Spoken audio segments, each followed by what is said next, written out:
Welcome to this week's episode of Startups for the Rest of Us. I'm your host, Rob Walling. This week, I sit down with the founding team of Scatterspoke, John and Colleen. And they are a tiny seed batch 2 company that has built a super interesting SaaS app in the agile space.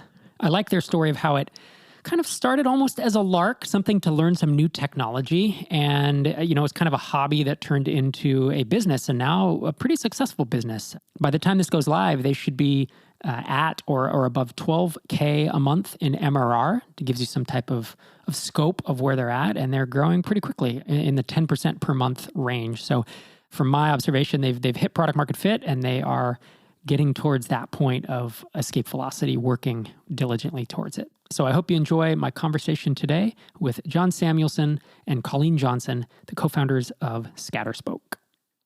John and Colleen, thank you so much for joining me on the show. Thanks for having us, Rob.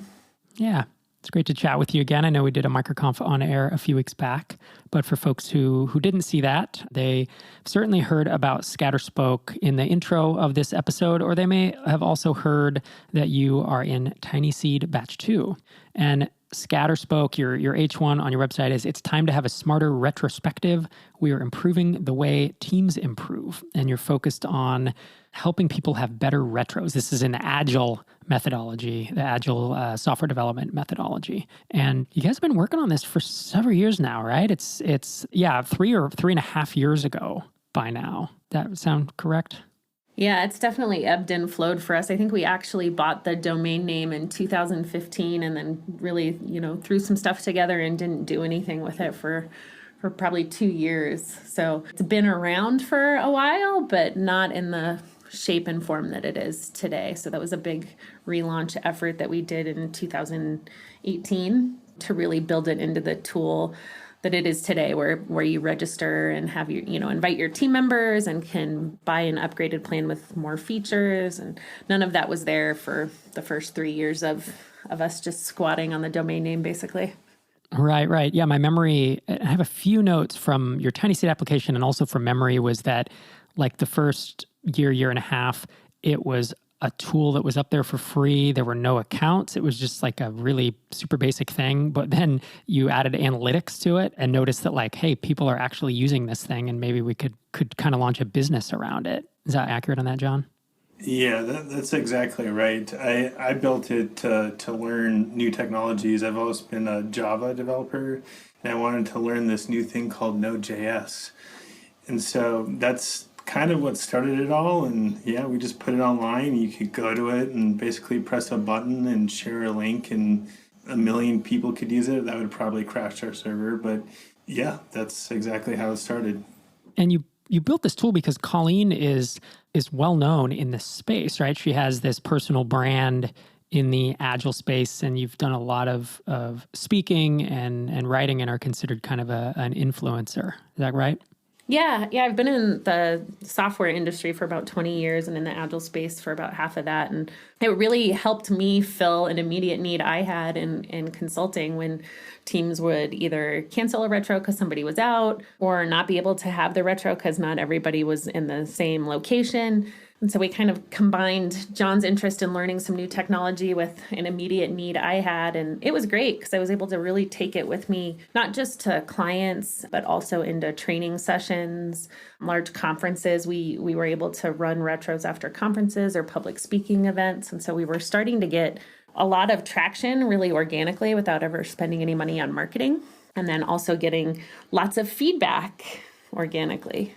Yeah, that's a pretty unique advantage when you think about it, because if I had tried to launch Scatterspoke 2 or 3 years ago, it just would have been so different. I mean, it would be a very, very small subset of my audience that would have even paid attention. But I mean, you having that personal brand is something that I think other founders should pay attention to, that if they have any type of brand, even in a space that you think may not necessarily be conducive to a SaaS, it's like having that audience, having people who know, like, and trust you, and then having that channel, I think can be a real advantage early on. Was that essentially how you got early customers and did early customer development, was just by going to these events, speaking, and having people kind of use it, try it out, and give you feedback?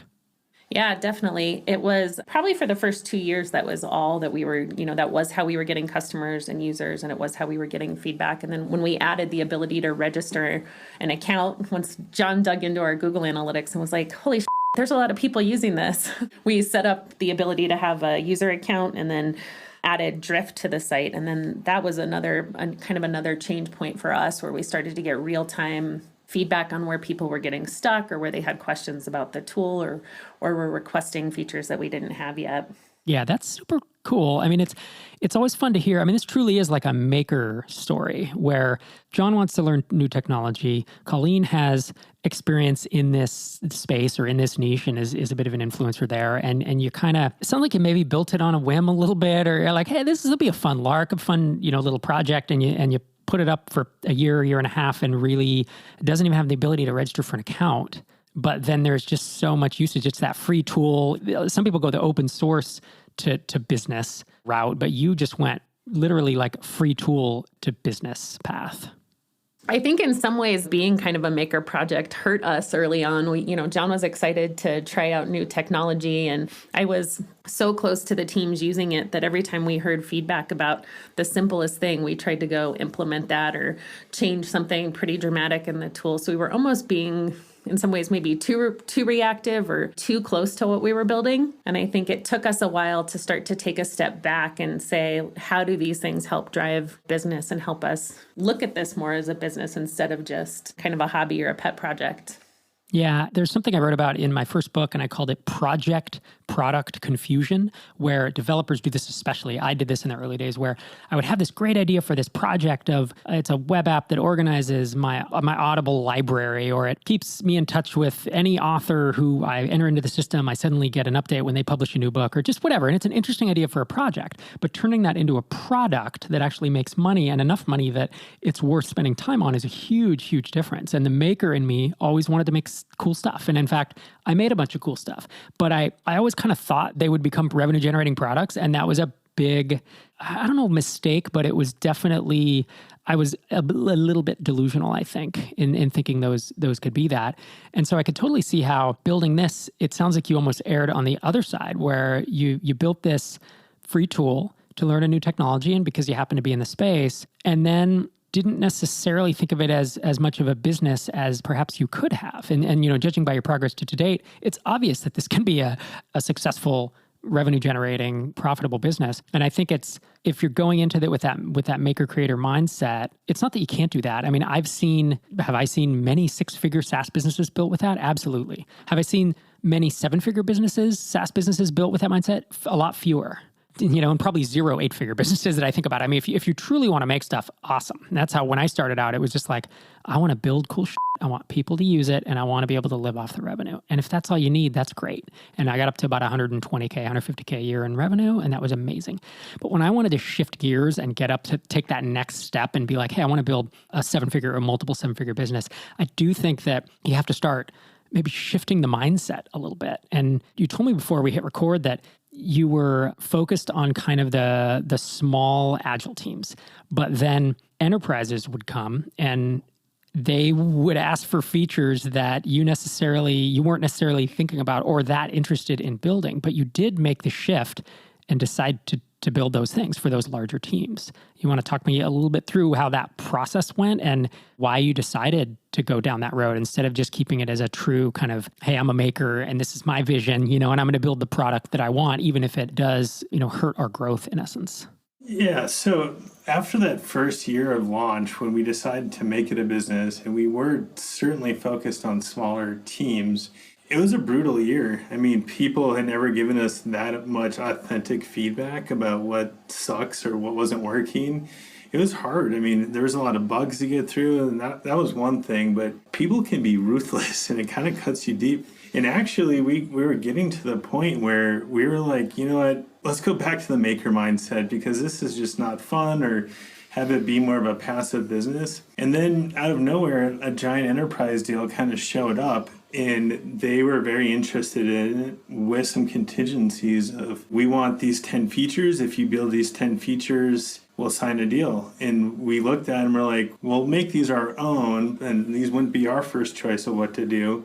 But we did it. And then that's kind of when the light bulb went off. I think big enterprises are where all the money's at for us. And most of these come with some kind of custom features. And we got to get good with wanting to build those. And it's been a game changer ever since.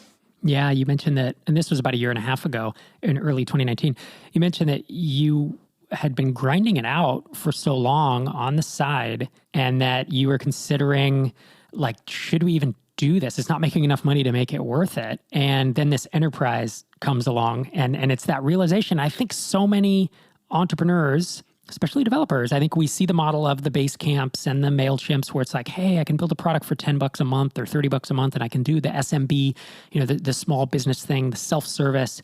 And that's the business that I want to build because I've seen that model. It sounds like fun and I don't have to do high-touch sales and deal with these big enterprises with the 6-month sales cycles and the security reviews and all that. And while that is totally possible, it is not actually the optimal way that in my experience, to build a big business quickly. Really, if you look at more the SaaSter model, which is it's going after the big ticket, the Fortune 1000 or the Fortune 5000, and it's the high touch sales and it's big contract values, and that tends to get you there faster. But even I would propose that as good as or better than that is this model that I think several folks in the tiny seed batches have, and you guys have it as well, is this dual funnel is what I've been calling it, where you do have that high-end enterprise funnel and you do have folks coming in paying, let's say, tens of thousands a year is how I think about kind of an enterprise sale. But you also have this nice influx of folks on the lower end, small teams. Maybe it's a free plan. Maybe it's the $10, $50, $100 a month plan that you get a lot of volume through and that tend to be a lot lower touch, but you get a lot of users and therefore you get that kind of brand momentum because the more users you have there, oftentimes there's more word of mouth that then can lead to the enterprise funnel. Have you guys ever thought about this in terms of that? Like, hey, we have two really different funnels and do you handle those differently in terms of how much touch, how much onboarding, perhaps how much support that you offer the two types of customers? Yeah, I think the concept in general has been pretty new for us in the last year, but definitely eye-opening in the sense that there's value in both. Like you said, the overhead to get those small teams in the system and onboarded is really low. It's self-sign up. They pick their subscription and invite their team, and there's usually not a whole lot of overhead for us versus that, like you said, those big enterprises can take up to 6 months to go through a security review and legal back and forth on contracts, and then add in, like John said, those custom feature requests. And our time to get them in is quite a bit longer, but usually once we have them, their contracts are anywhere from a year to 3 years, maybe longer. There's value in both of those channels for us because the one that requires more time obviously pulls us away from doing a lot of other stuff. I think the other thing, though, is in some ways that middle tier, like you described, is a little bit of a gateway drug for some of these other organizations, right, where they want to test it out maybe in a pocket of an organization that's a huge company. They might use the team subscription plan or a business subscription plan to try some of the features out before going to the enterprise. And so that's also been a nice funnel for us of people coming in and trying some of this stuff out before jumping all the way to enterprise. So I think we found kind of a couple different channels or combinations of good paths through those different offerings. I'll just add to that too, something that was kind of it's a surprise a bit. Like I mentioned, we built a bunch of custom features for that big enterprise client. Those features now work for all of our small teams just as well, right? So we built these enterprise grade features for these guys that wanted them, and it's actually helped the smaller end funnel a lot. How has it helped them? So a good example, in our tool, we have something called facilitators controls. So in the beginning, we were just like, this should be a democracy. Everybody should just be able to do whatever. Everybody can have controls to take over the retro. This big enterprise said, no, we want somebody to be in charge, right? So they run the meeting, and we don't force that to happen. You can kind of do either or, but it turns out these smaller teams, they also like that, to have a facilitator take charge of a meeting. And we were of the opinion that it should be a democracy, not have a hierarchical role set. So it was actually a blessing that we made that because it's definitely helped us out on both ends of the funnel. Yeah. And I think we figured out a way to do it to still kind of support that model, like John said, to make it optional so that the functionality is there if you want to use it, but it's not a requirement. And that's kind of a path we did with a lot of what we offer in the tool, so that it's the functionality is there if you want it, but also if you don't want to use it, you don't have to. It's like none of it's forced. And I think that's something we learned throughout this process too, that the more we could make self-service inside the tool, the more we'd be able to serve both of those different client paths. That's an elegant balance to strike, because oftentimes enterprises they want large, clunky things. They want a ton of settings. They want checkboxes everywhere. And if you want a easy to use self-service tool, you don't want 50 checkboxes in your settings. You tend to want to be a little more opinionated in your software. So if you've been able to strike a balance with that, I think that, and be able to have the enterprise features help the smaller teams and potentially vice versa, that's a nice way to go, so that you're not trying to build, because the fear is always that you're almost like building two products in one and it becomes Frankenstein. It's like our enterprise customers want all this crap and our small teams want all this stuff. And we have to build it into the same product, but it should maybe be two different products, really. So, if you're able to strike that balance, that's a really nice way to go. I think the only thing we've ever really said no to from a large enterprise request is our tool is completely anonymous. And we did that by design, right? To create safety and, safety in your answers and being able to be really honest with your feedback that you're providing to your team. And if you want to put your name on it, great. But we've had requests from small businesses and large businesses to go back and either toggle that on and off. Or we even had one request one time where somebody was like, I need you to tell me who wrote this exact card. We were like, no. So that was like, I'd say that's the only thing that we've really pushed back on from a feature perspective, just because it was so core to how we wanted the tool to function that we weren't willing to bake that in for any contract. Yeah, that makes a lot of sense. So I'm thinking back to your timeline, and you think early 2019, you're questioning like, was this the right thing to do to double down on this business? And then you get this enterprise customer or prospect who says, hey, build these 10 things and we'll pay you a lot of money in essence. So you said yes to it, you built it, you get them onboarded. But at that point, you're still not making enough to quit the day job, right? So I'm curious, John, during that year, because you applied to Tiny Seed in November of 2019, so somewhere between early 2019 and getting funded from Tiny Seed, which I guess was just about I think we funded in February or March of this year, so it had been about a year that you were kind of toiling away. You were essentially, you guys are married, you have small kids, you were basically working all nights and weekends, right? And how did that take its toll on you, your mental health, your marriage, however you want to describe it? I'm just going to make the assumption that this was not an easy time for you, and I'm curious. There's got to be folks in the audience who that resonates with. I mean, the biggest thing to me is I can work long hours. I can work hard. That's just part of who I am. But it's more of a guilt problem to me. And what I mean by that is, like, if I'm not at my W-2 job and I'm at home and it's a Saturday and I take 4 hours to go to the park with the kids, I mean, that's 4 hours that I should or could be working. And then it's the opposite's true too. If I spent those 4 hours on a Saturday working instead of being with my family, I feel guilty the other way. So I feel like the deck's stacked against you. You feel guilty no matter what you do. It's like, I have to make this business happen, and I also need to be a good father and husband. So that's by far, in my opinion, the worst part of it. It's not working long hours. We can get through that. It's guilt. Yeah, Colleen, you have any additional thoughts on that? Yeah, no, I mean, I would totally agree. And I think the hard part is finding that balance. We, I think, are always trying to teach our kids, like, work hard, play hard mentality too. But it's that making space for the play hard, right? It's easy when you have the day job or the W-2 job and this becomes a night and weekend project to feel like there's never time to enjoy it or never time to play. And I think, taking the Tiny Seed investment and being able to go full time on this really changed the course of that for us.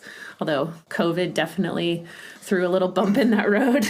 For real. Well, I mean, I was going to ask you about that later, but let's talk about it now. I mean, you mentioned offline to me, one of the most painful parts of the recent couple of years is you finally get to the point, you're having enough success, you apply to Tiny Seed, you get the funding, and you're able to quit the day job and then really focus on Scatterspoke. And then COVID hits, right? As all this happens. So now all your kids are at home. So you don't actually have, all the time or perhaps all the mental bandwidth. And maybe like me, because I have 3 kids that are here at home, I'm working at home during the day and I'm feeling a little guilty that I'm not with my kids, which isn't okay. I should have some time to work and feel okay about it. So I just love to hear more of your thoughts on that whole experience and on how that felt and how you guys have dealt with that. Yeah, so I quit my day job in early February 2019. And I love the company I was at, so it was kind of a hard departure in general. But the day I quit, the next few weeks, I felt, and I think I said something like this to you before, like I felt like the king. Like I was getting all this time to do all this work every day, and it was awesome. And it felt like the needle moved very quickly from where we had been. And then all of a sudden COVID hit and all the kids were home. And it was basically, I don't want to quite equate this to having a job, but it's a job. Like when all the kids are at home and, you're making lunches and chasing a 2-year-old everywhere. So it was very quickly like that flame, that spark that I had from finally getting there, which in a lot of ways was kind of like the first big goal, right? To quit your day job. It's like I made it, and then a month goes by, and then it just got ripped away by COVID. And I'm not mad that in a lot of ways, this was the best time of our lives. We spent so much time with our kids, but it sucked. It was like going back to having a job again, and yeah, it was very rough. Yeah, it sounds like it. And just to clarify, you said you quit your job in February of 2019, but it was 2020. It was just so it was about within a month the lockdown started. Yeah, exactly. And something that we had also talked about, I know that at a certain point, this is before quitting your job, but you had tried to hire out some of the development because you just couldn't keep up with feature requests, as often happens. You guys started with a free tool, and then even once you started charging, had a free plan. And so you have a lot of users in there asking for features.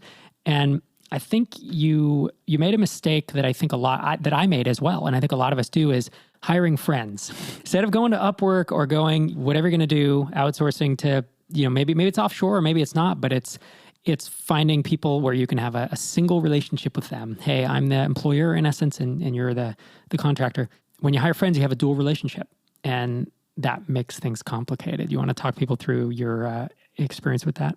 Yeah, I think as engineers over the years, I've been not even our project, but I've been in other people's projects where it's like, hey, we should totally build a thing, and you do that, and they usually don't go anywhere. And so when I had Scatterspoke going on, and this happened a few times, I tried paying my friends. I tried just like, let's do a trial period, and if this works out, maybe we can talk about equity. And really what happens is that you get all excited and you sit down and you have like one great meeting where you're like, all right, you're going to do this and I'm going to do that. And then the weeks start piling up and they slowly are not doing anything. And there's just not a lot of accountability because they're your friends, and often friends in professional settings, like at your day job. So it's hard to really come down on them because and at the end of it, I usually would just, cut ties with them and say, look, this just isn't working out. It's not a big deal. Let's just move on.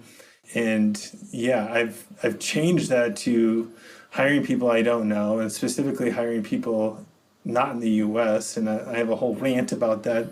But I've found developers in Europe especially just seem to not be so whiny, just to put it blunt. But I'm a U.S. developer. I can say these things. I was whiny when I was a U.S. developer too, I'll admit it. We all are. We all get so used to these, tech startups, and everybody in the company treats you differently because you're the tech guys. You know how to do all this. I don't know. It's a whole nother thing. But anyways, our business changed and this was actually one of the good things about COVID is when I started slowing down, not having more time, that's when I found an offshore developer that really worked. And you could give them your requirements and they just were pretty self-sufficient and get stuff done. And you tell them when you want it done, and it was done by then. Yeah, that's cool. I mean, it doesn't always work out that way, of course, but it's nice that you either got lucky or interviewed well or whatever, and were able to turn that corner, because I think as a developer, outsourcing development can be a real challenge, because I'm going to put this in quotes, no one can ever write code as good as I can. Like this is the internal monologue of every developer ever. And so it is nice that you're able to essentially get parts of that off your plate. Do you still write much code in the product, or are you just doing more technical direction at this point? So I do both, but I do the stuff that's hard or tricky. Like we're working on some more pricing stuff right now. Like that, I do all that stuff. I just don't trust yet somebody else to do that. But general, like, hey, go build these screens to do this other thing. It's fine. They can go do that. And honestly, you got to let go at some point. You cannot hold everybody to your standards. And at the end of the day, and after being an engineer for many years, it doesn't matter if, the buttons work. There's so many big systems are built with duct tape and they work. So you got to get over that as a technical founder. Yeah, I agree. That was when I started becoming much more effective as a business owner, when I learned that too. And it took me many years, took me too long, took me 5-6 years of running software projects and products. And I was still mingling in the code and still making tweaks. And eventually I became more valuable to the companies, once I outsourced my own development. As we move towards wrapping up, I want to dig into this, your free plan and raising prices once you got into Tiny Seed. I'm curious, Colleen, do you remember when the two of you, we do, so for folks, Tiny Seed, obviously startup accelerator for SaaS companies, and you apply and then you do Zoom calls with myself and Einar and Tracy and sometimes other folks to kind of find out more about you and your company. We ask questions and all this stuff. And I remember, I think Einar may have talked to John, and one of the things Einar said is, Scatterspoke's awesome, like them. They have a free plan. I'm not sure that's a good idea. And I think the pricing is messed up, in essence, isn't accurate, which is very, very common. I think most of us, probably 70% of founders who haven't given a lot of thought to pricing have screwed it up in some way or another in their product. But then when I was on the call with the two of you and I started digging into the numbers of like, what did their free plan convert and, what's your pricing? Do you remember one of the early things I said about the free plan? You remember what my general sentiment was? I don't remember. No. Okay, which is fine. It was like 9 months ago, so I don't expect you to. My memory was that my first thought was, you need to kill the free plan. Like it just didn't make sense. Like the numbers didn't make sense to me. And that's not a blanket statement of free plans don't work, because that's not true. We see free plans work, and it wasn't a blanket statement of this will never work. But it was kind of a first instinct of like, wow, you have that many people using it and so few are converting, and maybe it's too permissive, which I think you actually knew that as we were talking. But so that was something that you have since done, right? At this point, you have a free trial, but you can't sign up for a free plan anymore. Yeah, we're in the process right now of killing that, actually. So we redid our pricing tiers first and kind of gave everybody some grandfathered users an option with those new pricing tiers, and we're about to roll out what will essentially kill the free tier. And it was hard. It's still a little hard for me to let go of it, and I think it's kind of back to being in some ways like too close to our user base. I feel like we built this off of people getting to try it, and people who knew me or attended my classes or workshops or whatever being that user base. I feel like I lured them in, and then now I'm like, no, you can't use it anymore. But I think we have reached the maturity as a business that, it isn't a hobby and it isn't a free tool, and we know the value is there and that people are willing to pay for it. So it's kind of time. It's time to grow up. Yeah, I like that you said that it's hard because it is. And that's what I don't think. I think, there is a common conversation in the microconf community of, hey, charge more, raise prices, everybody's undercharging. And most of the time that's honestly true, especially if you've never really raised prices or never looked at your pricing. But that discounts the emotional side of things, both the relationship you have with your users and also the fear. Raising prices is really scary. Killing free plans is really scary. Adding or removing credit card before a free trial is really scary. I've done all of those things. And every time I'm like, I don't know if this is going to work. And if it doesn't, maybe I'm going to make a bunch of people mad. And am I going to kill my business with this? And I think that was something, that is something we've done pretty intentionally in the first month or two of Tiny Seed, of the batch, is to say, hey, who here thinks they have a pricing issue? And again, it's typically like 70% of the, batch 2 raise their hand in the Zoom call. But then it's to help folks think through not only, how they can actually change it mechanically and logistically, but like how to deal with the emotion of that and how to convince people, hey, if this doesn't work, it's pretty easy to roll back. That this is not an undoable decision. And given how large of a lever, like I keep saying, pricing is the number one lever in any business, but especially in SaaS where it's recurring, pricing is your number one lever. It's the easiest thing to change and to double growth overnight. Everything else requires more customers, or it requires more features, or it requires something else. But just to change a number on a page and in your Stripe account and have it suddenly change it is a big deal. So it deserves a lot more thought, I think, than most founders think. But sir, all that is to say, how did you deal with or get through or push through that emotional resistance? Whether it's the fear or whether it's just a nagging doubt of like, maybe we shouldn't be doing this. I'm curious how you push through that in order to make such a drastic change. Honestly, once you see that Stripe account number go up and up, right, and you see those trials convert, it's pretty easy to support it. And I think that was the proof for me. And I think, you're still offering, to me, it was like we built this tool to help teams and to make this easier. And I felt like I was taking that away from them by removing the free tier. But I think what you see as you go down this path is the value is still there. You're just asking, them to pay to get that value. And once we start to see all the conversions and honestly, like new enterprise contracts coming in now, it's, I think really just supported that the value is something worth paying for. Awesome. Well, we're at time. Thank you so much, John and Colleen, for joining me today. If folks want to keep up with you on Twitter, you're at Scatterspoke. And Colleen, you are at Scrum Hive. I like that. That's a cool agile Twitter handle. And then, of course, scatterspoke.com if folks want to check out, what you've been working on and potentially check you out for doing their retrospectives. So thank you guys so much for joining me on Startups for the Rest of Us. Thanks, Rob. Thanks again to John and Colleen for joining me on the show today. If you're interested in potentially joining Tiny Seed Batch 3, head over to tinyseed.com and get your name on our email list. I believe we'll be opening applications again here in the next 4 or 5 months. In addition, if you are an accredited investor and you're interested in investing in early stage B2B SaaS companies like Scatterspoke and other Tiny Seed companies that you've heard on this podcast, head to tinyseed.com/thesis, and you can see our unique investment thesis that we have at Tiny Seed and why we believe that B2B SaaS is, an amazing investment, and to be able to basically index across hundreds of these SaaS companies and diversify an investment is a solid way to go. So you can learn more about that, tinyseed.com/thesis. Thanks so much for joining me this week. I'll see you again next Tuesday morning.